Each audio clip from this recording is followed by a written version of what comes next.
თუ წონის დაკლება გსურს, ეს 3 რამ აუცილებლად უნდა იცოდე. პირველი, ნაკლები ჭამა არ ნიშნავს წონის დაკლებას. ბევრს გონია, რომ თუ პორციებს დააპატარავებს, ამით წონაში დაიკლებს. სინამდვილეში მთავარია არა რამდენს ჭამ, არამედ რას ჭამ.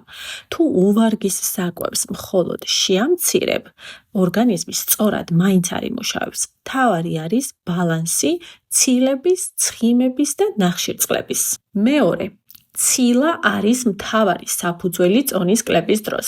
თუ საკმარის ცილას არ მიიღებ, წონის კლების დროს დაკარგავ მხოლოდ კუნთს, რის შედეგადაც დაგიქვეითდება ენერგია და მოგემატება მადა. მესამე, უწესრიგო კვება ყველაზე დიდ პრობლემას ქმნის.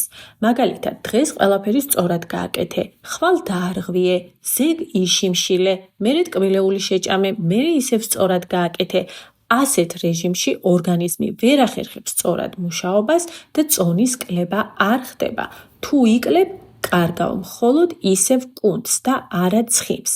წონის კლების დროს მთავარია სტაბილურობა და სისტემატიურობა. მეტი სასარგებლო ინფორმაციის მოსასმენად ჯანსაღი კვების და წონის კლების შესახებ გამოიწერეთ ჩემი გვერდი, ხოლო თუ გჭირდებათ ჩემი დახმარება წონის კლების პროცესში, აუცილებლად მომწერეთ კონსულტაციისთვის პირად შეტყობინებაში.